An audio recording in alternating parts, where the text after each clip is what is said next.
السلام عليكم ورحمة الله وبركاته. إن الحمد لله نحمده ونستعينه ونؤمن به ونتوكل عليه ونعوذ بالله من شرور أنفسنا ومن سيئات أعمالنا. من يهده الله فلا مضل له ومن يضلل فلا هادي له. وأشهد أن لا إله إلا الله وحده لا شريك له وأشهد أن محمدا عبده ورسوله أرسله بالهدى ودين الحق ليظهره على الدين كله ولو كره المشركون. اللهم صل على محمد وعلى آل محمد كما صليت على إبراهيم وعلى آل إبراهيم إنك حميد مجيد.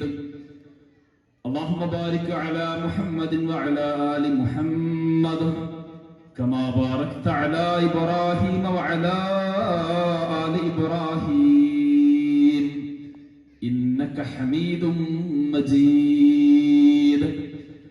أما بعد فإن خير الكلام كلام الله وخير الحديث كتاب الله وخير السنن سنن محمد صلى الله عليه وسلم وشر الأمور محدثاتها وكل محدثة بدعة وكل بدعة ضلالة وكل ضلالة في النار.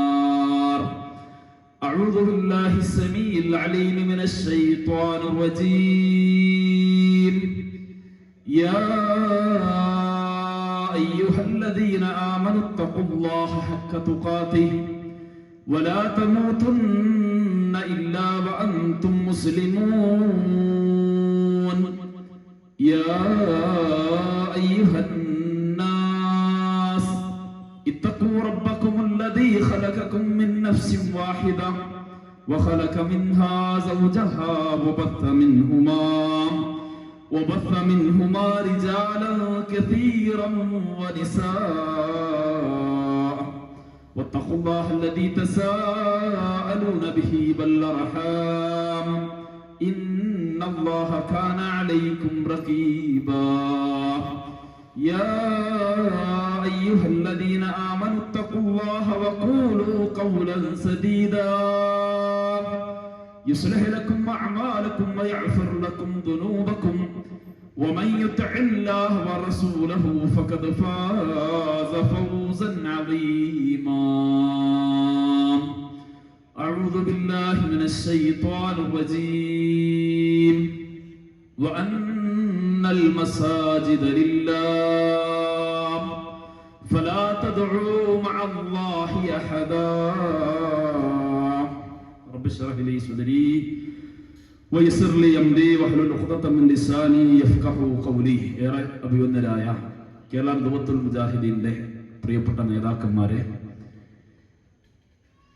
തൗഹീദിനാൽ ആദർശ ബന്ധത്തെ കോർത്തിണക്കിയ പ്രിയപ്പെട്ട ആദർശ ബന്ധുക്കളെ, ഈ നാട്ടിലെ കാരണവന്മാരെ, പ്രിയപ്പെട്ട സഹോദരീ സഹോദരന്മാരെ, ജ്യേഷ്ഠാനജ സുഹൃത്തുക്കളെ,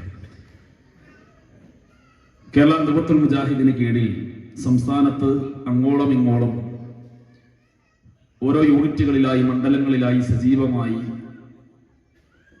ഏറെ ശ്രദ്ധേയമായ വിഷയം പവിത്രമാണ് കുടുംബം, പരിശുദ്ധമാണ് ബന്ധങ്ങൾ എന്ന പുതിയ കാലഘട്ടം ചർച്ച ചെയ്യേണ്ടെന്ന ഗൗരവത്തിലെടുക്കേണ്ടെന്ന വിഷയം സജീവമായി ചർച്ചകൾ, പ്രോഗ്രാമുകൾ ഓരോ ദിവസവും പ്രോഗ്രാമുകളിൽ ഇസ്ലാഹി കേരള സജീവമാണ്. മുജാഹിദ് പ്രസ്ഥാനം എന്ന് കേൾക്കുമ്പോൾ ഈ പ്രസ്ഥാനത്തിന്റെ പ്രോഗ്രാമുകൾ, ഇതിന്റെ ദഅവാ പ്രവർത്തനങ്ങൾ എന്ന് പറയുമ്പോൾ പല ആളുകളും പല രൂപത്തിലുള്ള ആലോചനയോടുകൂടിയാണ്, ചിന്തയോടുകൂടിയാണ് പലപ്പോഴും ഇത്തരം പ്രോഗ്രാമുകളെ പലരും നോക്കിക്കാണാറുള്ളത്. എന്താണ് മുജാഹിദ് പ്രസ്ഥാനം? മുജാഹിദുകൾ എന്ന് പറയുമ്പോൾ അവർ പുത്തംവാദികളാണ്. കേവലം കുറഞ്ഞ കാലമായിട്ടേ ഉള്ളൂ അവർ ഈ നാട്ടിൽ വന്നിട്ട്. അവർ പറയുന്നതെല്ലാം ദീനാണോ? ഞങ്ങളിവിടെ പാരമ്പര്യമായി ചെയ്തിരുന്ന പാരമ്പര്യമായി ഞങ്ങൾ സുന്നത്തിന്റെ ആളുകളാണ്, സുന്നികളാണ് എന്ന് പറഞ്ഞ സുന്നത്തിന്റെ ആളുകളായി ജീവിക്കുന്ന ഞങ്ങൾ പറയുന്നതല്ലേ ദീൻ. ഇവിടെ ഉസ്താദുമാർ, ഈ സമൂഹത്തെ പഠിപ്പിക്കുന്ന ഉസ്താദുമാർ, ഖതീബുമാർ, മുഅദ്ദിനുകൾ, ഇവരൊക്കെ പറയുന്നത് തെറ്റാണ് എന്നാണ് മുജാഹിദ് പ്രസ്ഥാനം ഇവിടെ പ്രചരിപ്പിക്കുന്നത്. നമ്മുടെ വാപ്പമാർ, കാരണവന്മാർ അവരെല്ലാം വിശ്വസിച്ചിരുന്ന വിശ്വാസവും അതുപോലെ തന്നെ അവരുടെ സംസ്കാരങ്ങളുമെല്ലാം തെറ്റാണെന്നാണ് മുജാഹിദ് പ്രസ്ഥാനത്തിന്റെ വാദം. അതുകൊണ്ട് തന്നെ മുജാഹിദുകൾ പറയുന്നത് സ്വീകരിക്കേണ്ടതുണ്ടോ എന്ന് ചിന്തിക്കുന്ന, എന്ന രൂപത്തിൽ ആലോചിക്കുന്ന, ആ രൂപത്തിലുള്ള പ്രചരണങ്ങളിൽ എന്തൊക്കെയോ കടമ്പുണ്ട് എന്ന് വിശ്വസിക്കുന്ന ആളുകൾ ഇന്നും നമ്മുടെ നാട്ടിൽ സജീവമാണ്.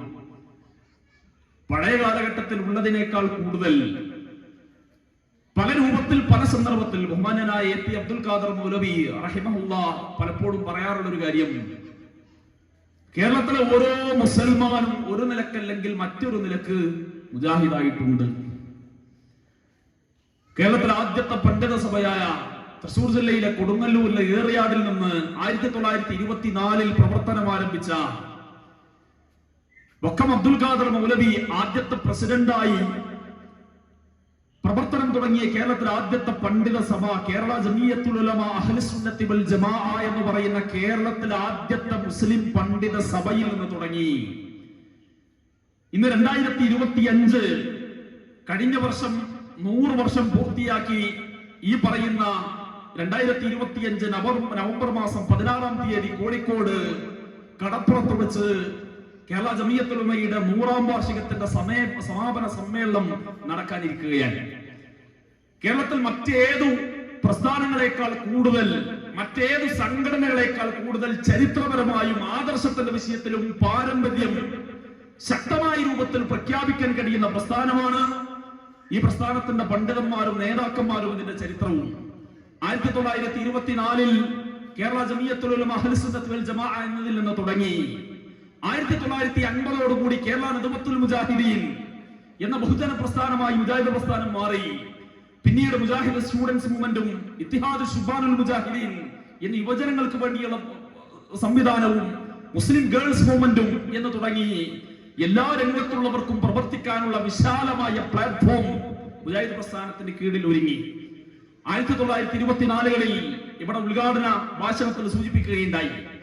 1910 കാലഘട്ടങ്ങളിൽ തന്നെ മദ്രസ പ്രസ്ഥാനവുമായി ബന്ധപ്പെട്ട ചർച്ചകൾ, അഥവാ ഒരു സംഘടന രൂപം വരുന്നതിന് മുമ്പ് കേരളത്തിന്റെ മണ്ണിൽ മദ്രസ പ്രസ്ഥാനവുമായി ബന്ധപ്പെട്ട ചർച്ചകൾ വന്ന സമയത്ത് അതിന് നേതൃത്വം നൽകിയ മഹാരഥന്മാരായ പണ്ഡിതന്മാർ, നേതാക്കന്മാർ നമുക്കിടയിൽ ഉണ്ടായിരുന്നു. മഹാനായ ചാലിലകത്ത് കുഞ്ഞഹമ്മദ് ഹാജിയെ പോലെയുള്ള വലിയ നവോത്ഥാന നേതാക്കന്മാർ കേരളക്കരയിൽ ഈ രൂപത്തിൽ മദ്രസ പ്രസ്ഥാനത്തിന് വേണ്ടി പ്രവർത്തിക്കുകയും അഹോരാത്രം പണിയെടുക്കുകയും ചെയ്ത ആളുകളാണ്. അന്ന് മദ്രസ പ്രസ്ഥാനം തുടങ്ങുമ്പോൾ ഇവിടെ ഉണ്ടായിരുന്ന പുരോഹിതന്മാർ അന്ന് അതിനെ വിമർശിച്ചുകൊണ്ട് പറഞ്ഞിരുന്നത്, മദ്രസയിൽ ബോർഡിൽ ബ്ലാക്ക് ബോർഡിൽ ചോക്ക് കൊണ്ട് അല്ലാഹ് എന്നെഴുതിയാൽ, മുഹമ്മദ് റസൂലുള്ളാഹി എന്നെഴുതിയാൽ അത് പിന്നീട് മായ്ച്ചു കളയുമ്പോ, എറേസ് ചെയ്ത് കളയുമ്പോ അതിന്റെ പൊടി നിലത്ത് വീണ് ആളുകൾ ചവിട്ടാൻ കാരണമാവും. അതുകൊണ്ട് തന്നെ മദ്രസ പ്രസ്ഥാനം പാടില്ല എന്ന ന്യായമാണ് മദ്രസ പാടില്ല എന്ന് പറയുന്നതിന് ആദ്യമായി നമ്മുടെ നാട്ടിലെ പുരോഹിതന്മാർ വാദങ്ങൾ നിരത്തിയത്. അന്ന് ചാലിലകത്ത് കുഞ്ഞഹമ്മദ് ഹാജിയും അദ്ദേഹത്തിന്റെ പ്രിയപ്പെട്ട ശിഷ്യന്മാരായ തെയ്യിൽ മുഹമ്മദ് കുട്ടി മുസ്ലിയാർ എന്നറിയപ്പെട്ട KM മൗലവി റഹിമഹുല്ലാ, ടി മൂസ മൗലവി റഹിമഹുല്ലയെ പോലെയുള്ള മഹാരഥന്മാരായ പണ്ഡിതന്മാർ ഈ ഉമ്മത്ത്, കേരളത്തിലെ മുസ്ലിം സമൂഹം ഈ ദീൻ പഠിക്കേണ്ടതുണ്ട്. ദീനി വിഷയങ്ങളിൽ അവർക്ക് അവഗാഹം ഉണ്ടാവേണ്ടതുണ്ട്.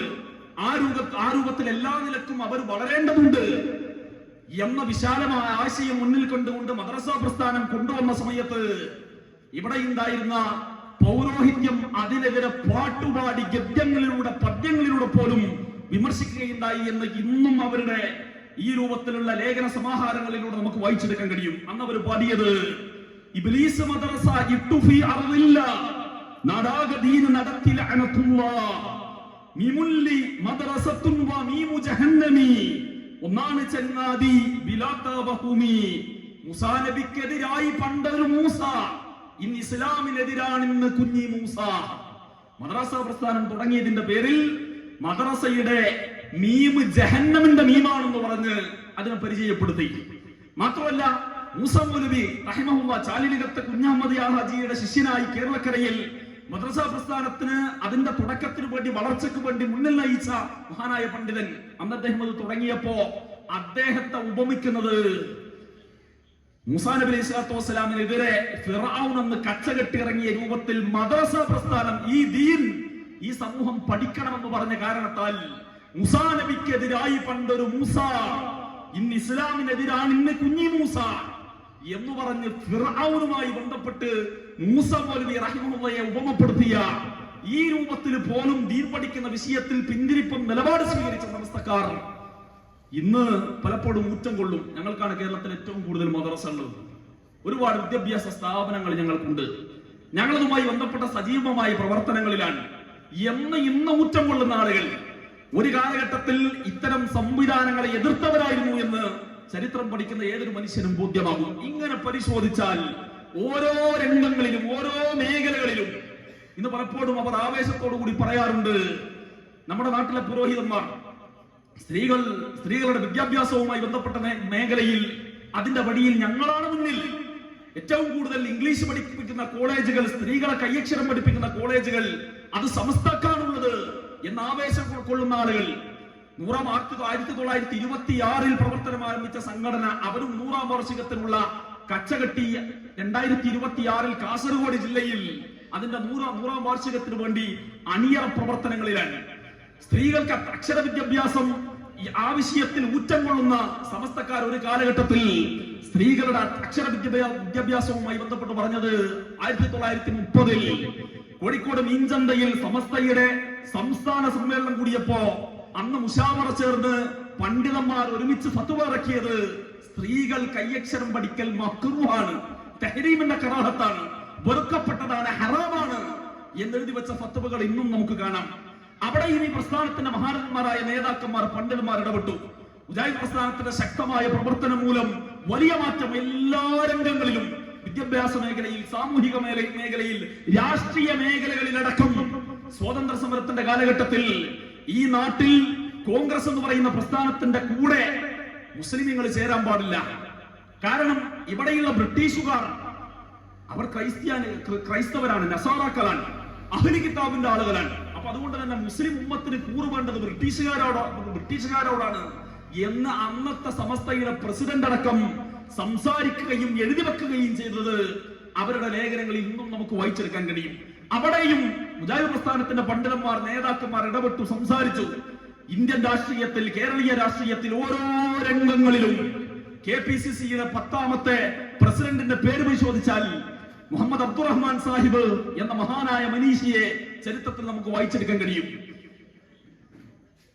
മദ്രാസിൽ നിന്ന് ഇന്ത്യൻ യൂണിയൻ മുസ്ലിം ലീഗ് കേരളത്തിലേക്ക് വണ്ടി കയറുമ്പോ കേരളത്തിൽ ആദ്യമായി മുസ്ലിം ലീഗിന് ഒരു ശാഖ തുടങ്ങുന്നത് തലശ്ശേരിയിലാണ്.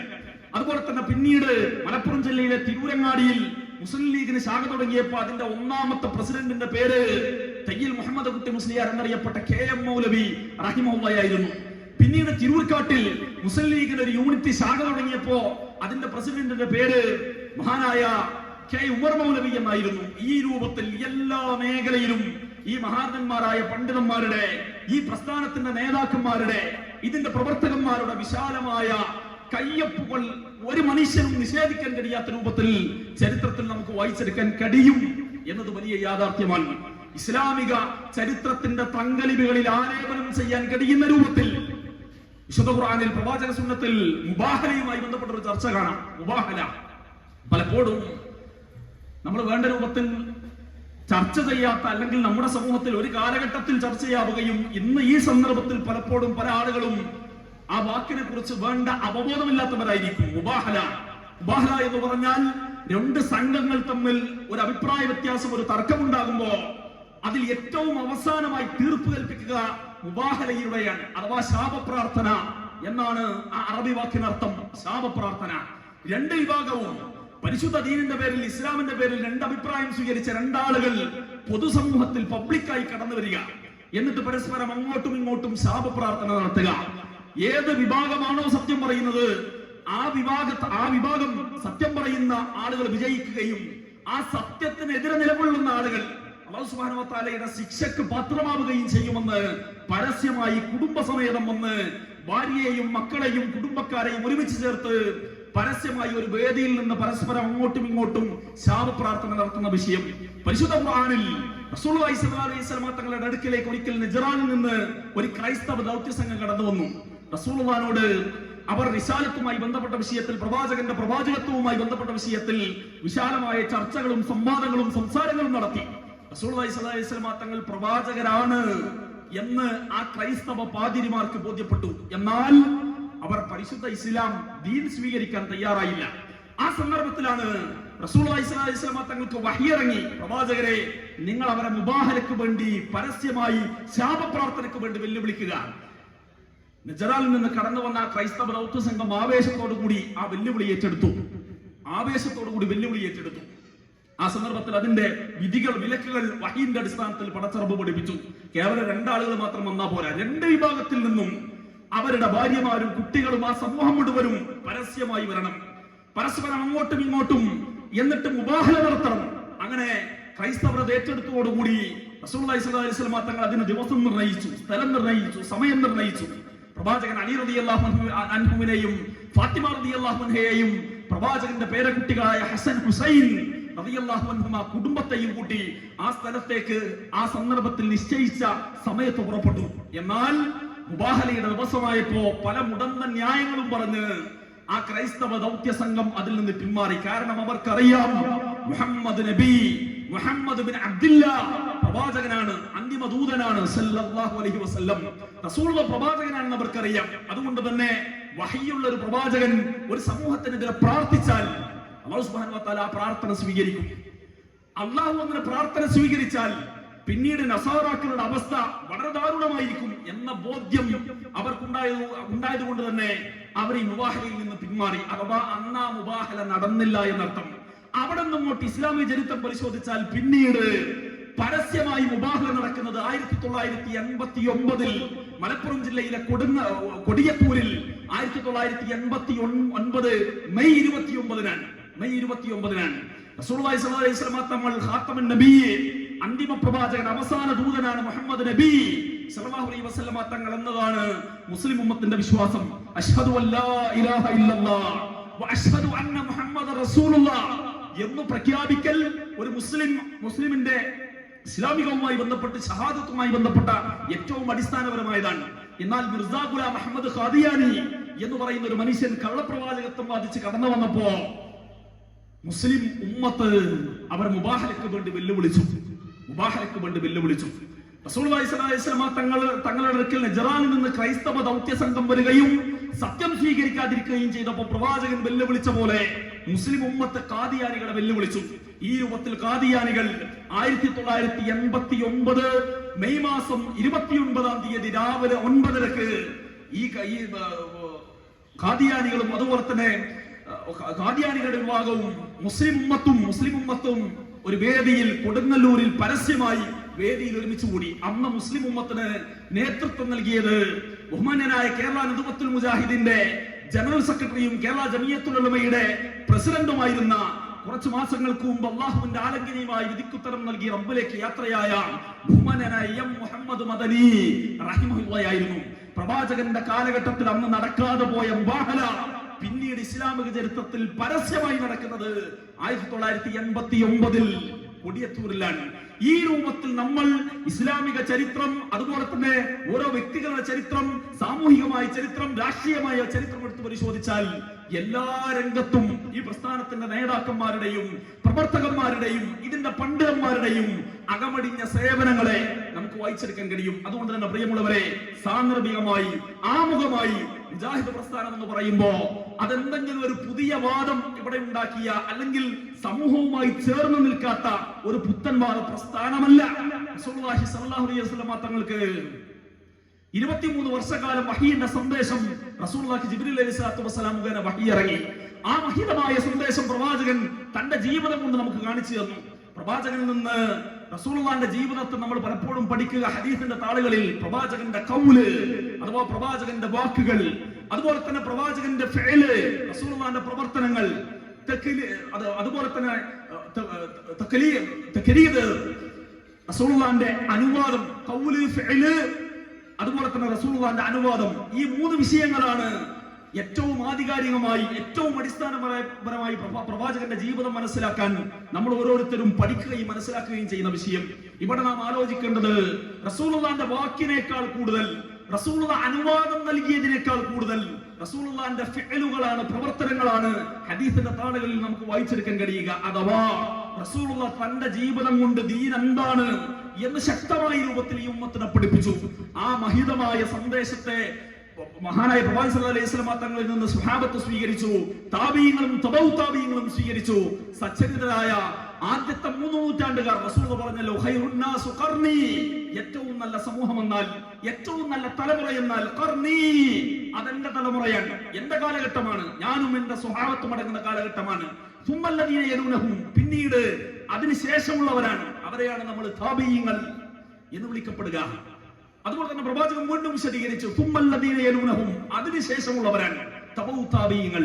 ഈ മഹാന്മാരായ പണ്ഡിതന്മാർ, നേതാക്കന്മാർ, സ്വഹാബത്ത്, റസൂലുള്ളാഹ് ആ പഠിപ്പിച്ച കലർപ്പില്ലാത്ത ദീൻ, അനാചാരങ്ങളില്ലാത്ത ദീൻ, വക്രതയില്ലാത്ത ദീൻ, കലർപ്പില്ലാത്ത ദീൻ, ആ മഹിതമായ സന്ദേശം പ്രബോധനം ചെയ്യുക എന്ന ഉത്തരവാദിത്തം മാത്രമാണ് മുജാഹിദ് പ്രസ്ഥാനം കേരളത്തിൽ നടപ്പിലാക്കുന്നത് എന്ന് മനസ്സിലാക്കാൻ എന്റെ പ്രിയപ്പെട്ട ഈ ശബ്ദം ശപിക്കുന്ന മുഴുവൻ ആളുകൾക്കും കഴിയണം. മറ്റു തെറ്റുകാരങ്ങളിൽ നിന്ന് മാറി നിൽക്കാൻ നമ്മൾക്കാവേണ്ടതുണ്ട്. ഈ പ്രസ്ഥാനത്തിന്റെ എല്ലാ കാലഘട്ടത്തിലുമുള്ള പ്രമേയം, സമൂഹം ഓരോ കാലഘട്ടങ്ങളിലും എന്താണോ പഠിക്കേണ്ടത്, എന്താണോ മനസ്സിലാക്കേണ്ടത്, ആ രൂപത്തിൽ കൃത്യമായി ഓരോ സന്ദർഭത്തിലും പ്രമേയങ്ങൾ, വിഷയങ്ങൾ തിരഞ്ഞെടുക്കുകയും സമൂഹത്തെ കൃത്യമായി അത് പഠിപ്പിക്കുകയും ചെയ്തിട്ടുണ്ട്. നമ്മുടെ ഇന്നത്തെ ചർച്ചാ വിഷയം പവിത്രമാണ് കുടുംബം, പരിശുദ്ധമാണ് ബന്ധങ്ങൾ. പുതിയ സന്ദർഭത്തിൽ, പുതിയ കാലഘട്ടത്തിൽ വളരെ ഗൗരവത്തോടുകൂടി ആധികാരികമായി നാം ചർച്ച ചെയ്യുകയും എല്ലാ രംഗത്തുള്ളവരെയും, എല്ലാ പ്രായത്തിലുള്ളവരെയും പ്രായഭേദമന്യേ പ്രമാണങ്ങൾക്ക് അടിസ്ഥാനത്തിൽ പഠിപ്പിക്കുകയും ചെയ്യേണ്ടുന്ന വിഷയം. പലപ്പോഴും ഇന്ന് പുതിയ കാലഘട്ടത്തിൽ നമ്മൾ പല എളുപ്പവഴികളും സ്വീകരിച്ച് നമ്മുടെ ആത്മീയ മേഖലയിൽ പോലും, നമ്മുടെ കുടുംബ ജീവിതത്തിൽ പോലും, നമ്മുടെ വ്യക്തി ജീവിതത്തിൽ പോലും ഭൗതികത പല രൂപത്തിലും സ്വാധീനം ചെലുത്തുന്നു എന്നത് വലിയ യാഥാർത്ഥ്യമാണ്. ഞാൻ എങ്ങനൊക്കെ 5 വക്ത് വരെ ഞാൻ നിസ്കരിക്കലുണ്ട്, റമദാൻ ഞാൻ കൃത്യമായി നോമ്പൊലിക്കലുണ്ട്, സുബൈക്ക് നേരത്തെ തന്നെ ഞാൻ പള്ളിയിൽ പോകും എന്നൊക്കെ ആരൊക്കെ എങ്ങനെയൊക്കെ ആവേശത്ത് പറഞ്ഞാലും നമ്മുടെ പലരുടെയും പ്രവർത്തനങ്ങൾ, കർമ്മങ്ങൾ കേവലം യാന്ത്രികതയാണ്, യാന്ത്രികമായുള്ളത് മാത്രമാണ്. ഒറ്റക്കുള്ള ജമാഅത്തായുള്ള നിസ്കാരത്തിന് നമ്മുടെ ഈമാനും തഖ്വയും സൂക്ഷ്മതയൊക്കെ ഒറ്റക്ക് നമസ്കരിക്കുമ്പോൾ നമുക്ക് ലഭിക്കാറുണ്ടോ എന്നത് സ്വന്തം നഫ്സിനോട് ചോദിക്കേണ്ട ചോദ്യമാണ്. എത്രത്തോളം ആത്മാർത്ഥമായാണ് നമ്മുടെ പ്രവർത്തനങ്ങളിൽ നമുക്ക് ഭാഗവാക്കാവാൻ, കർമ്മങ്ങളിൽ ഭാഗവാക്കാൻ കഴിയുന്നത് എന്നത് വലിയ ചോദ്യമാണ്. സാധാരണ ഒരു കഥ പറയലുണ്ട്, ഈ ഹജ്ജിന്റെ സീസൺ ആയാൽ നമ്മൾ ട്രാവൽസിന്റെ പരസ്യം കാണും. ട്രാവൽസിന്റെ പരസ്യത്തിൽ നിങ്ങൾ സാധാരണ എന്താ കാണുന്നത്? ആദ്യം ട്രാവൽസിന്റെ പേരുണ്ടാവും, മണ്ടക്കാക്ഷരത്തിൽ വലിയ പേരുണ്ടാവും. പിന്നീട് ആ ട്രാവൽസിന്റെ പ്രത്യേകത ഉണ്ടാവും. ഹറമിനടുത്ത് താമസം, കേരളീയ ഭക്ഷണം, AC റൂം, ഇതൊക്കെ ഉണ്ടാവുക. ശരിക്കും ഹജ്ജിനും ഉംറക്കും പരസ്യം ചെയ്യേണ്ടിയിരുന്നത് റസൂലുള്ളാഹിന്റെ ഹദീസ് വെച്ചായിരുന്നു. കാരണം ഹറമു എന്ന് പറഞ്ഞാൽ, ഹറമിന്റെ പ്രവിശ്യ എന്ന് പറഞ്ഞാൽ മുസ്ലിം ഉമ്മത്തിന് മാത്രം പ്രവേശിക്കാൻ കഴിയുന്ന ഒരിടാണല്ലോ. യഥാർത്ഥത്തിൽ ട്രാവൽസിന്റെ പരസ്യത്തിൽ കൊടുക്കേണ്ടിയിരുന്നത് ഹജ്ജിന്റെ പുണ്യം, തവാഫിൽ ഓരോ കാലടിപ്പാത വെച്ചാലും അതിന് ലഭിക്കുന്ന പുണ്യം, ഇതൊക്കെയായിരുന്നു കൊടുക്കേണ്ടിയിരുന്നത്. പക്ഷെ നമ്മുടെ കമ്മ് നേരെ തിരിഞ്ഞ് ഭൗതികത, അത് പബ്ലിസിറ്റി കൊടുത്താണ് ആളുകളെ കൂട്ടുന്നത്. അങ്ങനെ ഒരിക്കല് ഒരു ഹജ്ജിന്റെ സീസണിൽ ഒരു ട്രാവൽസിന്റെ പരസ്യം കണ്ട് പരസ്യത്തിൽ ആകൃഷ്ടനായി ഒരാൾ ഹജ്ജിന് പോകാൻ തീരുമാനിച്ചു. അങ്ങനെ മുമ്പ് പൈസ ഒക്കെ ഒരുമിച്ച് കൂട്ടി പല ആൾക്കാരുടെ അടുത്തൊന്നും കടം വാങ്ങി ട്രാവൽസിന് കൊണ്ടുപോയി കൊടുത്തു. അങ്ങനെ ഈ പരസ്യത്തിൽ ആവേശം കൊണ്ടിട്ടാണ് മുമ്പ് ഹജ്ജിന് പോണത്. അങ്ങനെ ഇവിടുന്ന് ഇങ്ങനെ കോഴിക്കോട് നിന്ന് ഫ്ലൈറ്റ് കയറി ജിദ്ദയിൽ ഇറങ്ങി മക്കത്തെത്തിയപ്പോൾ ഈ പറഞ്ഞ ഓഫറൊന്നുമില്ല. കേരളത്തിനടുത്ത് ഹർമനടുത്ത് താമസമില്ല, കേരളീയ ഭക്ഷണമല്ല, AC റൂമില്ല, എല്ലാം കൊണ്ടും വണ്ടി വലിയ ഇടങ്ങേറും ബുദ്ധിമുട്ടാണ്. അപ്പൊ ഇയാള് അമീറായി വന്ന മൂലയരോട് പോയി പരാതി പറഞ്ഞു, പോലും മൂലയരെ നിങ്ങൾ പറഞ്ഞ ഓഫറൊന്നും ഇല്ലല്ലോ, എല്ലാം കൊണ്ടും ഇടങ്ങേറാണല്ലോ, ബുദ്ധിമുട്ടാണല്ലോ, അതെന്താണ് ഇങ്ങനെ എന്ന് ചോദിച്ചപ്പോ 1-2 വട്ടം അമീർ വല്ലാതെ മീൻഡാക്കാതെ വിഷയം തള്ളിവിട്ടു. ഒരു ചെവി കൂടി കേട്ട് മറ്റേ ചെവി കൂടി വിട്ടു. പരാതി ഇങ്ങനെ വല്ലാതെ കൂടിയപ്പോ മൂപ്പര് എഴുന്നേറ്റ് നിന്ന് ഒരു പ്രസംഗം നടത്തി പോലും, അല്ലയോ ഹാജിമാരെ, ഹജ്ജ് എന്ന് പറഞ്ഞാൽ അത് ത്യാഗത്തിന്റെ സ്മരണയാണ്. ഹജ്ജ് എന്ന് പറഞ്ഞാൽ ത്യാഗമാണ്. ഇബ്രാഹിം നബിയും ഇസ്മായിൽ നബിയൊക്കെ ഒരുപാട് ത്യാഗം ചെയ്തിട്ടാണ് ഹജ്ജ് ചെയ്തത്. ലോകത്തിന്റെ വ്യത്യസ്ത ഭാഗങ്ങളിൽ നിന്ന് മാസങ്ങളോളം യാത്ര ചെയ്ത് പ്രവാചകന്മാരെല്ലാം കല്ലും മുള്ളും താണ്ടി വാഹനങ്ങളിൽ മാസങ്ങളോളം യാത്ര ചെയ്ത് കുടുംബത്തൊക്കെ വീട്ടിൽ നിർത്തി ഭക്ഷണം കഴിക്കാനില്ലാതെ പ്രയാസപ്പെട്ട് ത്യാഗത്തിന്റെ മേൽ ത്യാഗം ചെയ്താണ് പ്രവാചകന്മാരുടെ ഹജ്ജ്. അപ്പൊ നമ്മളും ത്യാഗം ചെയ്യണം, അപ്പോഴേ ഹജ്ജാവുള്ളൂ എന്നതാണ് മൂപ്പരെ സംസാരത്തിന്റെ രക്ത ചുരുക്കം. പ്രസംഗം കഴിഞ്ഞ് മൂലര് താഴെ ഇരുന്നപ്പോ പരാതി പറഞ്ഞ മനുഷ്യൻ മൂലരെ ചെവിയിൽ പോയി പറഞ്ഞു പോലും, മൂലര് നിങ്ങൾ പറഞ്ഞതൊക്കെ ശരി തന്നെയാണ്, പക്ഷെ റസൂലും സഹാബത്തും 8 ലക്ഷം കൊടുത്തല്ല ഹജ്ജിന് വന്നത്. ഞങ്ങൾ ഈ പൈസ മുഴുവനും ചെലവാക്കി ഈ പണിക്ക് വന്നത് ഇത് പെട്ടെന്ന് തീർത്തിട്ട് തടി സലാമത്താക്കാനാണ്. അഥവാ ഭൗതികത എല്ലാ രംഗത്തിലും നമ്മെ പിടിമുറുക്കിയിരിക്കുകയാണ്. ഒരു നാട്ടിലൊരു മൂല്യര് ഉപരി എപ്പ ഇമാമത്തുന്നാലും കുൽഹുവല്ലേ ഓതുള്ളൂ. എപ്പ ഇമാമത്തുന്നാലും കുൽഹുവല്ല, സുബൈക്കും കുൽഹുവല്ല, മഗ്‌രിബിനും കുൽഹുവല്ല, ഇശാക്കും കുൽഹുവല്ല. അപ്പൊ നാട്ടുകാർക്ക് ഒരു സംശയം, ഇയാൾക്ക് കുൽഹുവല്ല മാത്രമേ അറിയുള്ളൂ, വേറെ സൂറത്തൊന്നും അറിയില്ലേ, പള്ളിക്കങ്ങോട്ട് പോണില്ലേനും എന്നാ ഓതിയോട്ട് കുൽഹുവല്ല ആണേനും എന്ന അവസ്ഥ. അപ്പൊ പിറ്റത്തെ കമ്മിറ്റി കൂടിയപ്പോ നാട്ടുകാരൊക്കെ പാട്ട് മൂല്യരെ വളഞ്ഞു. എന്നിട്ട് മൂല്യരോട് ചോദിച്ചു, എന്താണ് മൂല്യര് നിങ്ങൾ കുൽഹുവല്ല മാത്രം ഓതണം, വേറെ സൂറത്തൊന്നും അറിയില്ലേ എന്ന് ചോദിച്ചപ്പോ മൂപ്പര മറുപടി, നല്ലട ഹമുക്കൾ, നിങ്ങൾക്ക് ഞാൻ 6500 റുപ്യക്ക് കുൽഹുവല്ല ഞാൻ അൽബക്കർ ഓതിത്തരാ. ഇത് തിരിച്ച് മൂല്യര് മറുപടി പറഞ്ഞു. ഇത് കഥയാണെങ്കിൽ ഒരുപാട് വിഷയം നമുക്ക് മനസ്സിലാക്കാൻ. എന്താണോ ഇങ്ങോട്ടുള്ളത് അതേ അങ്ങോട്ടുള്ളൂ. അത് ആത്മീയതയാണെങ്കിൽ പോലും നമ്മളിൽ പല ആളുകളും കുടുംബ ബന്ധത്തെ മനസ്സിലാക്കിയത് ഈ കഥയുമായി ചേർത്ത് വായിക്കേണ്ടതുണ്ട്. പലരും നമ്മുടെ വീട്ടിലേക്ക് വന്നാൽ മാത്രമേ നമ്മൾ തിരിച്ചങ്ങോട്ട് പോവുള്ളൂ. ഇങ്ങോട്ട് എന്താണോ കൊണ്ടുവന്നതെന്ന് കൃത്യമായി രേഖപ്പെടുത്തി വെക്കും. അതനുസരിച്ച് തൂക്കവും അളവും കൃത്യമാക്കിയിട്ട് തിരിച്ചു കൊണ്ടുപോകുള്ളൂ. ഇങ്ങോട്ട് സലാം പറഞ്ഞാലേ തിരിച്ചങ്ങോട്ട് അവരോട് സംസാരിക്കുള്ളൂ, തിരിച്ച് സലാം പറയുള്ളൂ, സലാം മടക്കുള്ളൂ. അവര് ഇങ്ങോട്ട് ക്ഷണിച്ചാലേ നമ്മൾ അങ്ങോട്ട് ക്ഷണിക്കുള്ളൂ, അവരിങ്ങോട്ട് വന്നാലേ നമ്മൾ അങ്ങോട്ട് ചെല്ലുകയുള്ളൂ. ഇങ്ങനെയാണ് പല ആളുകളും കുടുംബ ബന്ധത്തെ മനസ്സിലാക്കുകയും അതുപോലെ തന്നെ കുടുംബബന്ധം എന്നത് പല ആളുകളും ധരിച്ചു വെച്ച വിഷയതാണ്. എന്നാൽ റസൂലുള്ളാഹി സ്വല്ലല്ലാഹു അലൈഹി വസല്ലം തങ്ങൾ പഠിപ്പിച്ചു, ലൈസൽ വാസിലു ബിൽ മുകാഫി, ഒരിക്കലും കുടുംബബന്ധം ചേർക്കൽ എന്ന് പറഞ്ഞാൽ ചേർന്ന് നിൽക്കുന്ന ബന്ധം വീണ്ടും പോയി ചേർക്കുന്നതിനല്ല കുടുംബബന്ധം ചേർക്കൽ എന്ന് പറയാം. നിങ്ങൾ എല്ലാ പെരുന്നാക്കും പോണ പേരിൽ തന്നെ ഖിയാമത്ത് നാൾ വരെ നിങ്ങളെ മക്കളും കുട്ടികളും കൂട്ടക്കാരും കുടുംബക്കാരും ഒക്കെ എല്ലാ പെരുന്നാക്കും ഒരേ കുടുംബക്കാരെ വരിക. ഇങ്ങോട്ട് വരുന്ന ആൾക്കാർ വീട്ടിൽ കൃത്യമായി അങ്ങോട്ട് സന്ദർശിക്കും. അതിനെ എല്ലാ കുടുംബ ബന്ധം ചേർക്കൽ എന്ന് പറയാൻ റസൂലുള്ളാഹി പഠിപ്പിച്ചു. ഏതെങ്കിലും സന്ദർഭത്തിൽ ഏതെങ്കിലും സാഹചര്യത്തിൽ നിങ്ങളുടെ വാക്കുകൊണ്ട് പ്രവർത്തനം കൊണ്ട് ഇടപെടൽ കൊണ്ട് മുറിഞ്ഞു പോയ ഏതെങ്കിലും ബന്ധമുണ്ടെങ്കിൽ അത്തരം ആളുകൾക്കിടയിലേക്ക് കടന്നു എന്ന്, ആ കുടുംബക്കാർക്കിടയിലേക്ക് കടന്നു എന്ന് അവരോട് സലാം പറഞ്ഞ് അവരെ ചേർത്ത് നിർത്തി അവിടെ വിട്ടുവീഴ്ച കാണിച്ച് ഏറ്റവും മാന്യമായ രൂപത്തിൽ അവരെ ചേർത്ത് നിർത്തുന്നതിനെ, മുറിഞ്ഞുപോയ ആ ബന്ധത്തെ വിളക്കി ചേർക്കുന്നതിനെയാണ് കുടുംബ ബന്ധം ചേർക്കലെന്ന് ലോകത്തിന്റെ പ്രവാചകൻ തിരുനബി സല്ലല്ലാഹു അലൈഹി വസല്ലം തങ്ങൾ നമ്മളെ പഠിപ്പിക്കുകയാണ്. ഇത്രയേറെ സുന്ദരമായ വിഷയം റസൂലുള്ളാഹി പഠിപ്പിച്ചു തന്നു. മാത്രമല്ല പ്രവാചകൻ പറഞ്ഞു, അള്ളാഹുവിന്റെ അർശുമായി അഥവാ സ്വർഗത്തിൽ, ഇപ്പോ ഈ വീടിന്റെ ഈ പറമ്പ്, ഈ കോമ്പൗണ്ട്, ഇതിന് വളരെ പ്രധാനപ്പെട്ട കണ്ണായ കാതലായ ഒരു സ്ഥലം ഉണ്ടാവും. നമുക്കൊക്കെ പറമ്പിൽ, നമ്മുടെ സ്വത്തിൽ, നമ്മുടെ ഭൂമിയിൽ നമുക്ക് ഏറ്റവും ഇഷ്ടപ്പെട്ട ഒരു സ്ഥലം ഉണ്ടാവും. നമ്മുടെ വീട്ടിൽ നമുക്ക് ഇഷ്ടപ്പെട്ട ഒരു സ്ഥലം ഉണ്ടാവും. ഈ രൂപത്തിൽ റസൂലുള്ളാഹി പഠിപ്പിച്ചു, സ്വർഗത്തിന്റെ ഏറ്റവും കാതലായ സ്ഥലമാണ് അൽ ഫിർദൗസ്. സ്വർഗത്തിൽ പല പല സ്ഥലങ്ങളുണ്ട്, പലതിനും പല പേരുണ്ട്. അതിൽ സ്വർഗത്തിന്റെ മധ്യത്തിൽ സ്വർഗത്തിന്റെ ഏറ്റവും കാതലായ ഏറ്റവും പ്രധാനപ്പെട്ട സ്ഥലമാണ് അൽ ഫിർദൗസ്. എന്നിട്ട് റസൂലുള്ളാഹി പറയാണ്, ഈ ഫിർദൗസിന് മുകളിലാണ് അല്ലാഹുവിന്റെ അർശ്, അല്ലാഹുവിന്റെ സിംഹാസനമുള്ളത്. അല്ലാഹുവിന്റെ അർശുമായി ബന്ധപ്പെട്ടതാണ് കുടുംബബന്ധം എന്ന് പറയുന്നത്. ആരെങ്കിലും കുടുംബബന്ധം ചേർത്താൽ അവൻ ഞാനുമായുള്ള ബന്ധം ചേർത്തു. റബ്ബ് പറയണം, അന്ന് പറയണം, ആരെങ്കിലും കുടുംബബന്ധം ചേർത്താൽ അവൻ ഞാനുമായുള്ള ബന്ധം ചേർത്തു. ആരെങ്കിലും കുടുംബബന്ധം മുറിച്ചു കളഞ്ഞാൽ അവൻ ഞാനുമായുള്ള ബന്ധം മുറിച്ചു എന്ന് റസൂലുള്ളാഹി പറയാണ്, പഠിപ്പിക്കുകയാണ്. അതുകൊണ്ട് തന്നെ പ്രവാചകന്റെ സ്വഹാബത്ത്, മഹാരഥന്മാരായ നമുക്ക് മുമ്പ് കഴിഞ്ഞുപോയ നേതാക്കന്മാർ, പണ്ഡിതന്മാർ, സ്വഹാബിമാർ ഈ വിഷയത്തിൽ ശക്തമായ ശ്രദ്ധ അവർക്കിടയിൽ ഉണ്ടായിരുന്നു. ഒരിക്കൽ മദീനത്തെ പള്ളിയിൽ വലിയ ക്ലാസ് നടക്കുകയാണ്. റസൂലുള്ളാഹിന്റെ കാലം കഴിഞ്ഞ് മഹാന ഇബ്നു മസ്ഊദ് റളിയല്ലാഹു അൻഹു ആണ് ക്ലാസ് എടുക്കുന്നത്. എൻ്റെ ഓർമ്മ ശരിയാണെങ്കിൽ ഇബ്നു മസ്ഊദ് റളിയല്ലാഹു അൻഹു. വളരെ സുന്ദരമായ ക്ലാസ്സാണ്. ആയിരങ്ങൾ മദീനത്തെ പള്ളിയിൽ തടിച്ചു കൂടിയിട്ടുണ്ട് ഈ സ്വഹാബിയുടെ ക്ലാസ് കേൾക്കാൻ. നല്ല സുന്ദരമായി മനോഹരമായി സംസാരിച്ചു കൊണ്ടിരിക്കുന്ന ഇബ്നു മസ്ഊദിന്റെ മുഖം പെട്ടെന്ന് മാറി.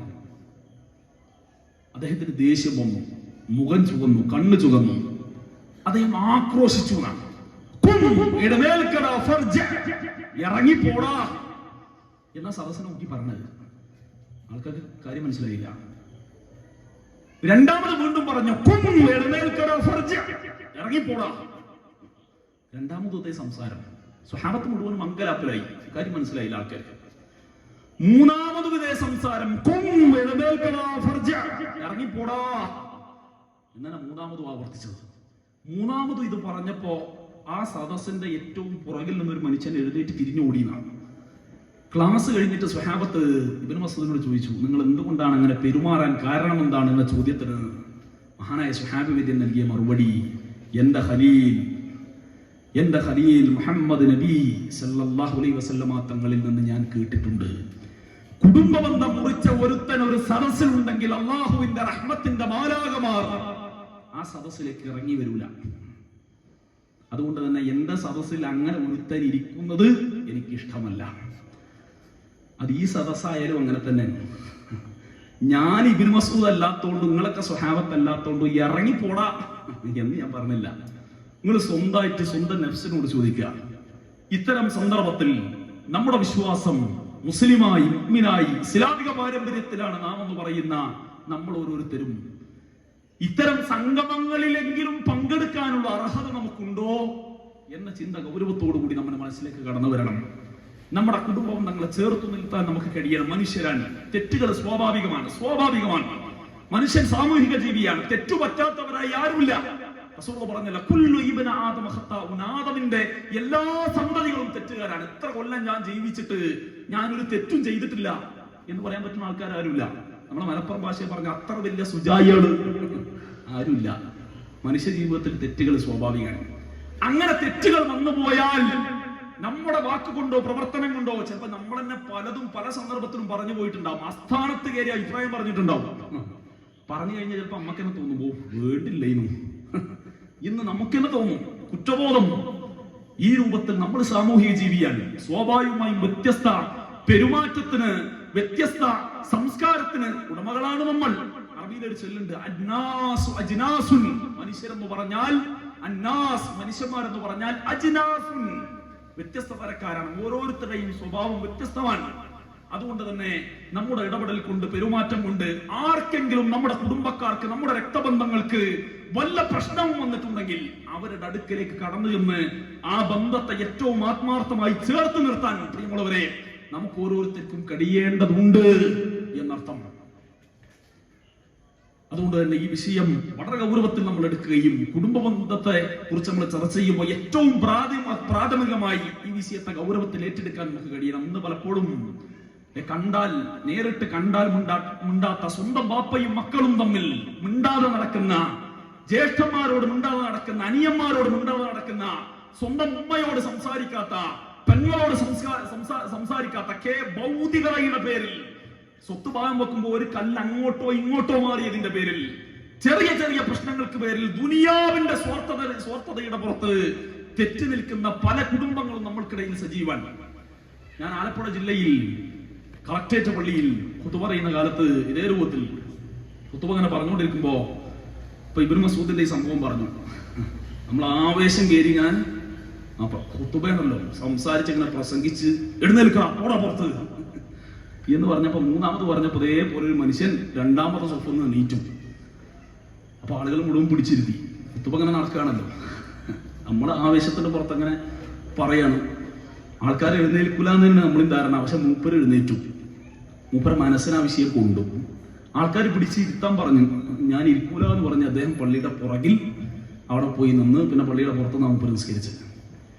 ഖുതുബ കഴിഞ്ഞ് പുറത്തിറങ്ങിയപ്പോ അദ്ദേഹം വന്ന് ഒരുപാട് സങ്കടങ്ങൾ, ഏകദേശം 1 മണിക്കൂറോളം അദ്ദേഹം സംസാരിച്ചു. സ്വന്തം പെങ്ങളുമായി, 2 മക്കളുള്ളത്. മൂപ്പരാണ് മൂത്ത ആൾ, രണ്ടാമത്തത് പെങ്ങളാണ്. അത്യാവശ്യം പ്രായമായിട്ടുണ്ട്. ഇദ്ദേഹത്തിന് തന്നെ ഏകദേശം 62-63 വയസ്സുണ്ട്. പെങ്ങള് അനുജത്തി ഇദ്ദേഹത്തിന്റെ ഇളയതാണ്.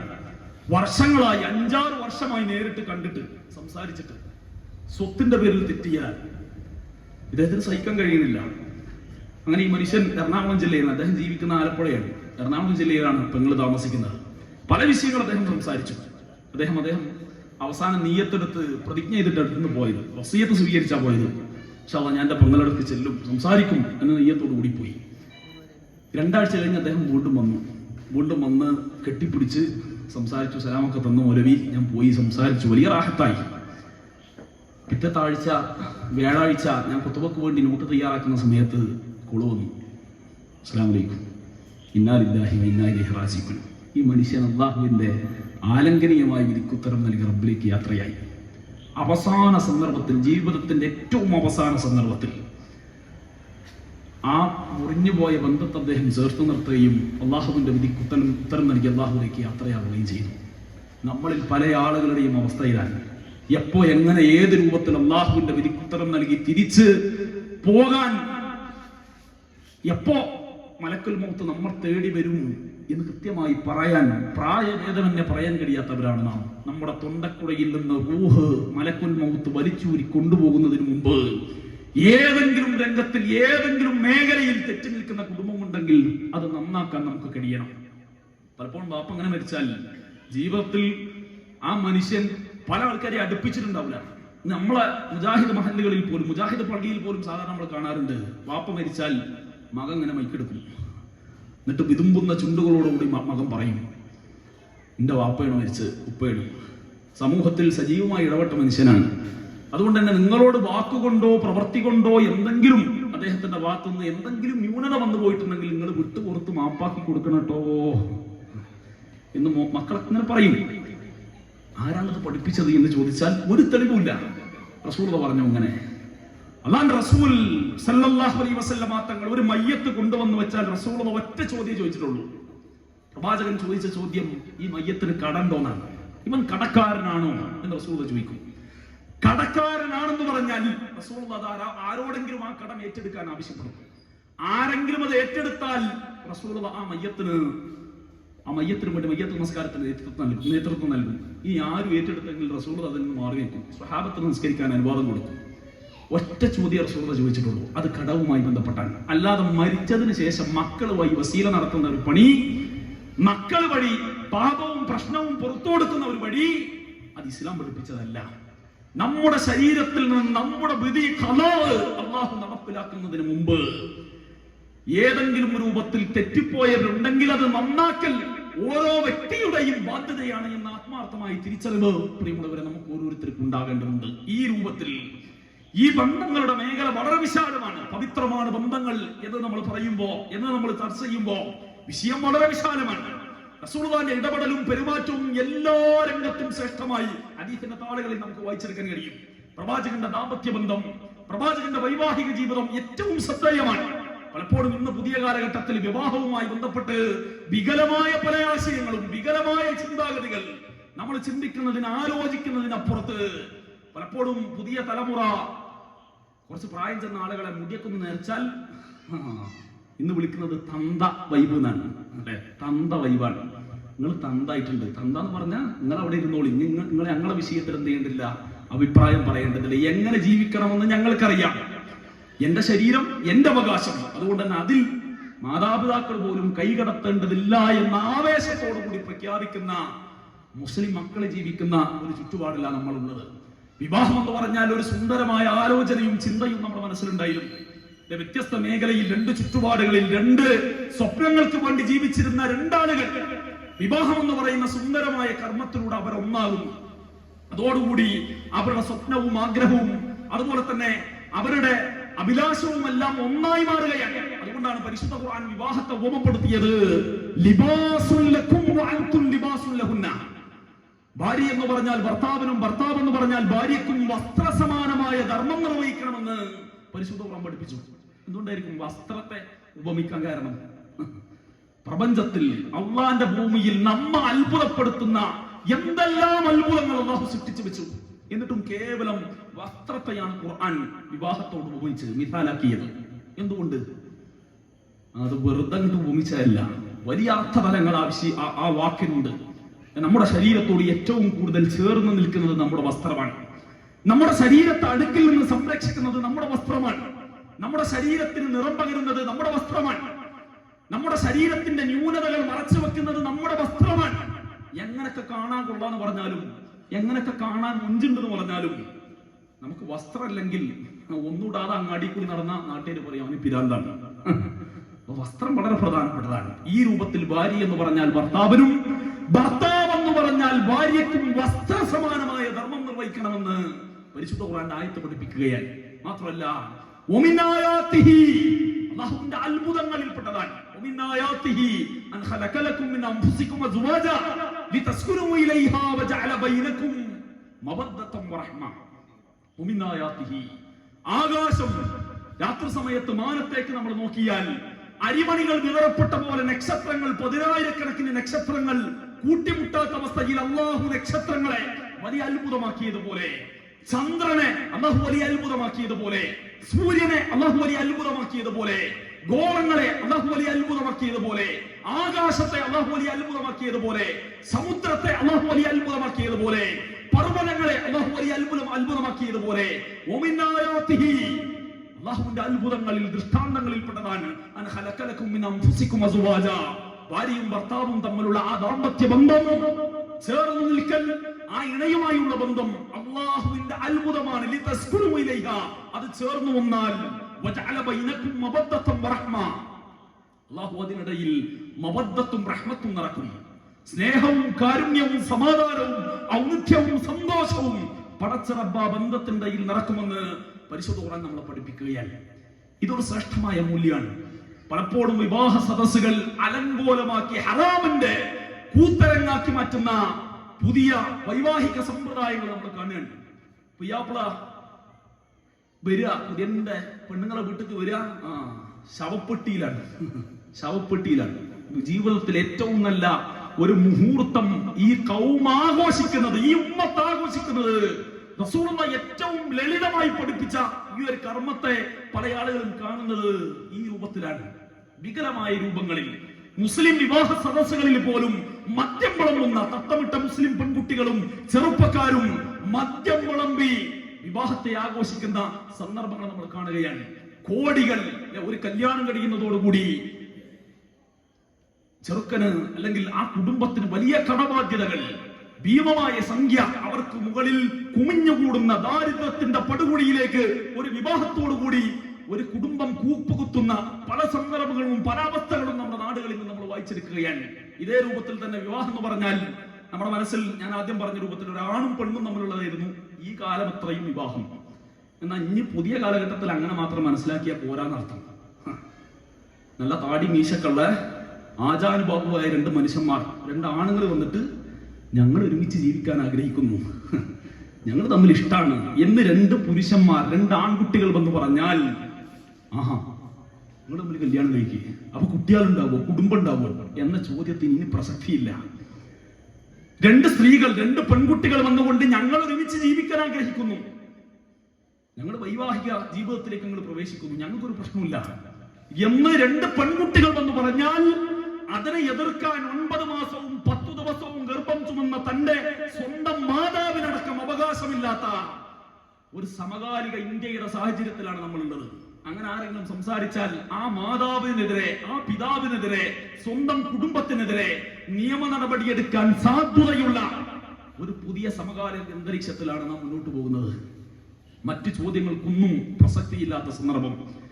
ബിഗ് ബോസ് എന്ന് പറയുന്ന ഒരു റിയാലിറ്റി ഷോ ഇന്ന് സമൂഹം മുഴുവനും കാത്തിരിക്കുകയാണ് ഇതിന്റെ ഓരോ എപ്പിസോഡിലും. ആദിലയും നൂറയും എന്ന 2 പെൺകുട്ടികൾ ഈ രൂപത്തിൽ ലെസ്ബിയൻ കപ്പിളുകളായി സൗദി അറേബ്യയിൽ പഠിച്ച ആളുകളാ. 2 ആളുകളും മദ്രസ വിദ്യാഭ്യാസം നടത്തിയവരാ, തട്ടമിട്ട് നടന്നിരുന്നവരാ, മുസ്ലിം നാമധാരികളാ. ഇന്നവർ ഈ രൂപത്തിൽ സ്വർഗാനുരാഗികളായി മാറി. അത് കാണിച്ചു കൊടുക്കുകയാണ് ചാനലുകൾ, മീഡിയകൾ അത് തുറന്നു വെച്ചു കൊടുക്കുകയാണ്. നമ്മുടെ മക്കൾ ആരെങ്കിലും ഇത്തരം പ്രോഗ്രാമുകൾ കാണുന്നുവെങ്കിൽ വല്ലാതെ കാലം കഴിയില്ല, വല്ലാതെ മുന്നോട്ട് പോകേണ്ടി വരില്ല. ഇതേപോലെ നമ്മുടെ മക്കളും നമ്മളോട് ഒന്ന് പറയും, ഇതാണ് സ്വാതന്ത്ര്യം, ഞങ്ങൾ ഇങ്ങനെ ജീവിക്കേണ്ടത്, അതല്ലാത്ത ഒരു പുരുഷനുമായിട്ടുള്ള ബന്ധം ഞങ്ങൾക്ക് വേണ്ട, നിങ്ങൾ ആലോചിച്ച പോലെയുള്ള വിവാഹ ബന്ധമല്ല ഞങ്ങളുടെ മനസ്സിൽ എന്ന് പറയുന്ന അവസ്ഥയിലേക്ക് ഈ ഉമ്മത്തിലെ മക്കൾ മാറിപ്പോകും. ഈ രൂപത്തിലേക്ക് ഈ ബന്ധങ്ങളെ വികലമാക്കുന്ന കാലഘട്ടത്തിൽ പരിശുദ്ധ ദീൻ, പരിശുദ്ധ ഇസ്ലാം മുന്നോട്ട് വെച്ച മഹിതമായ വിവാഹത്തിന്റെ, റസൂലുള്ളാഹിയുടെ ജീവിതത്തിലെ സുന്ദരമായ വൈവാഹിക ജീവിതത്തിന്റെ സുന്ദരമായ നിമിഷങ്ങളെ മനസ്സിലാക്കാൻ, അതിനെ നെഞ്ചോട് ചേർത്തു പിടിക്കാൻ, പ്രവാചകന്റെ സുന്നത്തിനെ, ആ സംസ്കാരത്തെ ചേർത്തു പിടിക്കാൻ പ്രിയമുള്ള എന്റെ വിശ്വാസികളെ നമുക്കാവേണ്ടതുണ്ട്. ഒരിക്കൽ വലിയ സദസ്സാണ്, ഇതേ രൂപത്തിൽ ഒരുപാട് സ്വഹാബത്ത് സദസ്സിലുണ്ട്. അബൂബക്കർ, ഉമർ, ഉസ്മാൻ റളിയല്ലാഹു അൻഹു പോലുള്ള വലിയ സ്വഹാബിമാരുണ്ട്, റസൂലുള്ളാഹിന്റെ ഭാര്യമാരുണ്ട്. ആ സന്ദർഭത്തിലാണ് അമീനുൽ ഉമ്മ, എന്റെ ഉമ്മത്തിലെ വിശ്വസ്തൻ എന്നറിയപ്പെട്ട അബൂ ഉബൈദ ആമിർ ഇബ്നു ജറാഹ് റളിയല്ലാഹു അൻഹു ആ സഭയിലേക്ക് ഇങ്ങോട്ട് കയറി വന്നു. എന്നിട്ട് ഈ സ്വഹാബി കടന്നു വന്നുകൊണ്ട് റസൂലുള്ളാഹിനോട് ചോദിക്കാണ്, പ്രവാചകരെ, നിങ്ങൾക്ക് ഏറ്റവും ഇഷ്ടം ആരെയാണ്? ഈ സ്വഹാബി ചോദിക്കാൻ ഒരു കാരണമുണ്ട്. കാരണം അബൂ ഉബൈദ റളിയല്ലാഹു അൻഹു എന്ന് പറഞ്ഞാൽ റസൂലുള്ളാഹിന്റെ അടുക്ക വലിയ സ്ഥാനമുള്ള സ്വഹാബിയാണ്. സ്വർഗം കൊണ്ട് സന്തോഷ വാർത്ത അറിയിക്കപ്പെട്ട 10 സ്വഹാബത്തിന്റെ കൂട്ടത്തിൽ ഈ സ്വഹാബി വര്യനുണ്ട്. റസൂലുള്ളാഹി ഏറെ ആദരിക്കുകയും പരിഗണിക്കുകയും ചെയ്ത റസൂലുള്ളാഹിക്ക് ഇഷ്ടമുള്ള സ്വഹാബി വര്യനാണ് അബൂ ഉബൈദ. അപ്പൊ ഇതൊക്കെ അറിഞ്ഞുകൊണ്ട് തന്നെയാണ് ചോദ്യം ചോദിക്കാനുള്ള കാരണം, ഞാനിത് ചോദിക്കുമ്പോൾ റസൂലുള്ളാഹി എന്റെ പേര് പറയണം, റസൂലുള്ളാഹിക്ക് ഏറ്റവും ഇഷ്ടമുള്ള ആളെ പേരായി എന്റെ പേര് റസൂൽ പറയണം. റസൂൽ പറഞ്ഞാൽ മാത്രം പോലെ ബാക്കിയുള്ള ആളുകൾ അത് കേൾക്കുകയും ചെയ്യണം. അങ്ങനെ അത് കേട്ട് അതിന്റെ പുറത്ത് ഊറ്റാൻ കൊള്ളാൻ വേണ്ടിയിട്ടാണ് ഈ ചോദ്യം. റസൂലെ, നിങ്ങൾക്ക് ഏറ്റവും